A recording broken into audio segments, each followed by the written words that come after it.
मला आठवतं की मंडळाचं 60वं वर्ष होतं. त्यावेळेला मी मंडळाचा फक्त सामान्य कार्यकर्ता होतो. ते अचानकपणे आजारी पडले आणि आता गणेशोत्सव साजरा कसा करायचा, असं मोठं चॅलेंज आमच्यासमोर उभं राहिलं होतं. परंतु त्यावेळेला मी आणि माझे सहकारी संतोष घरत म्हणून आहेत, आमचे आता खजिनदार आहेत ते. ते माझ्याकडे आले आणि ते बोलले, "अरे, गणेशोत्सव आलाय आता आणि आपलं एक सेक्रेटरी तर आजारी पडले, सगळं ते करतात. आता कसं काय गणेशोत्सव करायचं?"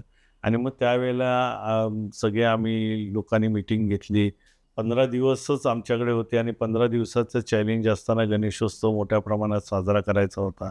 पण गणरायाची कृपा झाली आणि तो गणेशोत्सव एवढा जोशात आणि आम्ही चलचित्र केलं त्यावर्षी. जो कन्सेप्ट होता म्हणजे त्या चलचित्राचा जो मेसेज द्यायचा होता, ते सगळं आम्ही रायटिंग केलं होतं. म्हणजे मी स्वतः ती स्टोरी लिहिली होती आणि ती क्लिप 3-4 मिनिटाची आम्ही बनवून त्या ठिकाणी साजरा केला होता.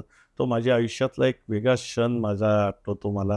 कारण माझ्या जीवनामध्ये असा कधी विचार केला नव्हता, की मी या मंडळाचा अध्यक्ष होईन किंवा हे मंडळ मी सांभाळेन. मग मी 60 वर्षापासून ते आता 75 वर्षापर्यंत मी 15 वर्ष म्हणजे आता हे 16 वर्ष आहे, 75 वर्ष साजरा करतोय. ही 16 वर्ष मी या मंडळाचा अध्यक्ष म्हणून कार्यरत आहे. पण ह्या गणरायाची कृपा आहे, की माझ्या आयुष्यातली सगळी दुःख, सगळी संकटं या गणरायाने आपल्या पोटात सामावून घेतली आहेत आणि मला उभं केलेलं आहे असं मला वाटतं.